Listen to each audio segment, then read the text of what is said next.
Christian đó là Mizo Israel tên tỷ đó về đó na Mizo Israel chúng trang thủ hi kan boy pui reng vía và cái boy pro pastor kan ye changin ka boy pui chana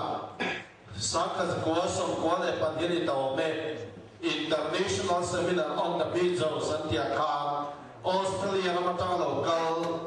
Dr. Mer Sapra paper ka nhiều turin lung lệ changin hậu tu de palna lain ai so la kalau kala chúng ta trong chuan he subject hi kalau boy pui thina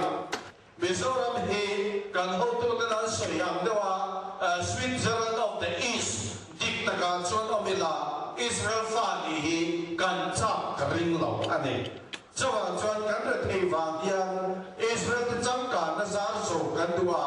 chuan Israel fani hi kan chaka chumi chu ko ram mangin sudai sma hian kan lut ta ani lali chuan ama kal turin min tia ma se sudai hin chuan I chuan ring kat lawa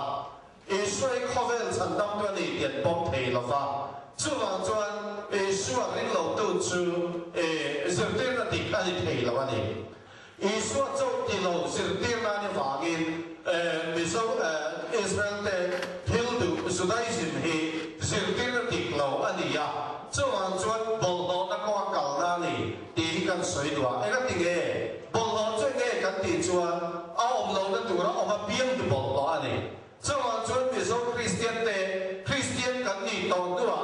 sudai sim pa kan kal chuan mi bol lo kan ni ti na ni ya om lo na tu ra om kan ni chuan zirtir na dik lo ani ya hei Christian te chuan kan do kat tu ra ni ti kha ke chuan kan ai da ni